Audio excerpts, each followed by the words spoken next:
ఈరోజు మనమైతే కమ్మటి పెసరపప్పు అలాగే ఆనపకాయతో పప్పు అయితే టేస్టీగా చేసుకుందాము. అయితే నేను ఈరోజు అయితే ఆనపకాయని పెద్ద పెద్ద ముక్కలుగా అయితే కోసుకున్నాను. ఇది చూడండి ఎంత లేతగా ఉందో. మరి ఇంత లేతటి ఆనపకాయతో మరి పప్పు అయితే టేస్టీగా చేసుకుందాము. అందులోనూ పెసరపప్పు మరి ఇంకా టేస్ట్ అయితే సూపర్ బాగుంటుంది. ఇది వేడివేడిగా తింటేనే ఇంకెక్కువ బాగా ఉంటుంది అన్నంలో. మరి నేనైతే పెసరపప్పు అయితే తీసుకొని అందులో పెద్ద పెద్దగా ఆనపకాయ ముక్కలు కట్ చేసుకున్నా. అలాగే 2 ఉల్లిపాయలు కూడా అలాగే పెద్ద కట్ చేసుకొని ఈ పప్పులో అయితే వేసుకున్నాను. ఇలా పప్పులో వేసుకొని మరి పొయ్యి మీద అయితే పెట్టుకుందాము. ఇక తర్వాత 2-3 టమాటాలు అయితే పెద్దగా కట్ చేసుకొని మరి అయితే వేసుకుందాము. చూడండి ఇలా ఎర్రటి టమాటాలు గట్టివి తీసుకొని ఇలా పచ్చలు కోసుకొని వేసుకుంటే మరి టేస్ట్ మొత్తం చాలా బాగుంటాయి. ఈ టమాటా నాకు నచ్చినందుకు ఇందులో విత్తనాలు అయితే తీసి పక్కకు వేసుకుంటున్నాను, నారు పోసుకుందామని. టమాటా అయితే చాలా బాగుంది, అందుకని ఇలా నాకు నచ్చిన టమాటాలు తెచ్చుకున్నప్పుడు ఇలా చేస్తూ ఉంటాను. ఇక టమాటా ముక్కలు కూడా పెద్ద పెద్ద కోసుకొని ఇలా పప్పుని అయితే ఇక గుండీలో అయితే ఉడకపెట్టుకుంటున్నాను. ఈ పప్పుని ఇలా గుండీలలో ఉడకపెట్టుకుంటే దీని టేస్ట్ మాత్రం ఇలా చాలా బాగా రుచిగా వస్తుంది. కుక్కర్లో అయితే సత్తుకైపోయి తినబుద్ధి కాదు. ఇలా గుండీలలో మనము టేస్టీగా తినాలి అనుకున్నప్పుడు, టైం ఉన్నప్పుడు ఇలా అయితే మరి గుండీలో అయితే ఉడకబెట్టుకొని తింటే చాలా బాగా ఉంటుంది. పైగా పెసరపప్పు తొందరగా ఉడుకుతుంది కాబట్టి ఇలా ట్రై చేయండి, చాలా బాగా ఉంటుంది. ఇక నేనైతే ఇక పెసరపప్పు ఇక పొయ్యి మీద వేసి ఇలా ఉడికించుకుంటున్నాను. ఇలా ఉడికించుకుంటే మరి ఇంకా కొంచెం ఉడికితే దీని టేస్ట్ అయితే చాలా బాగా ఉంటుంది. టేస్ట్ కోసం అయితే నేను 2 చింతకాయలు అయితే వేసుకుంటున్నాను.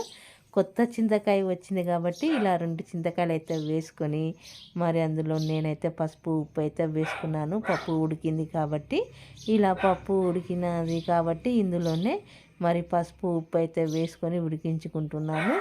దీన్ని రుబ్బాల్సిన అవసరం లేదు, పెసరపప్పు కాబట్టి రుబ్బాల్సిన అవసరం లేదు.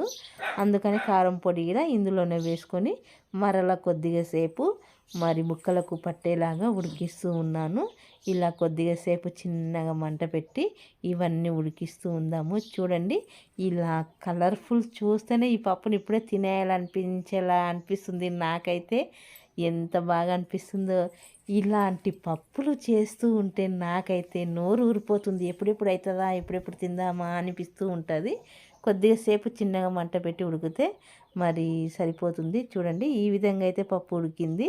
ఇప్పుడు దీన్ని మనము కొంచెం గరిటెతోటే కలుపుకుందాము. ఇలా గరిటెతోటి కలుపుకుంటే మరి ఇదైతే ఇక చింతకాయ అయితే ఉడికిపోయింది. ఈ పప్పును కొంచెం గరిటెతోటే ఇలా కొంచెం కలుపుతూ ఉంటే సరిపోతుంది. ఇప్పుడు దీన్ని అయితే మనము ఉప్పు అన్ని కారం సరి చూసుకొని మరి పోపు అయితే వేసుకుంటున్నాను.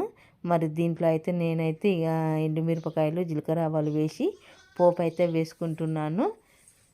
ఎక్కువ శాతం అయితే ఎల్లిపాయలు నేను వేయాల్సిన పప్పులోనే వేస్తూ ఉంటాను, అన్నిట్లో మాత్రం అయితే వేయను. ఇలా వేసుకున్న తర్వాత చూడండి పప్పు అయితే రెడీ అయిపోయింది. మరి దీన్ని అయితే ఇప్పుడైతే టేస్ట్ చేద్దాము. వేడి వేడి పెసరపప్పు ఆనపకాయ వేసిన పప్పు అయితే వేసుకుందాము. ఇక ఉడుకుడు అన్నంలో 2 గరిటెల పప్పు అయితే వేసుకుందాము. అబ్బా దీని రుచి చూడండి ఎంత బాగా అనిపిస్తుందో. స్మెల్ అయితే ఇక వేడి వేడిగా అయితే ఆనపకాయని తిందాము. అబ్బా కాలిపోతుంది, అంత వేడిగా ఉంది. ఇప్పుడే పొయ్యి మీదకి వెళ్ళి దించి వేసుకున్న ఆనపకాయ ముక్కని తింటుంటే ఏమన్నా టేస్ట్ ఉందా? దీని టేస్ట్ అయితే చాలా రుచిగా ఉంది. ఇలా ప్రతి ఒక్క కూర నేను చేసింది అయితే నాకు టేస్ట్ అయితే చాలా నచ్చుతుంది. నిజంగా అండి, నేను నాకు వచ్చిన కూరల్ని ఇలా టేస్టీగా చేసుకొని మరి నేనైతే ఎక్కువ శాతం ఇలా తింటూ ఉంటాను.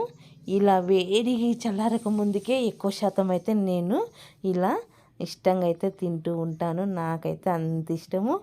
తినేది ఒక్క పూటైనా సరే కానీ ఇలా వేడిగా తింటే దాని రుచి అయితే చాలా బాగా ఉంటుంది.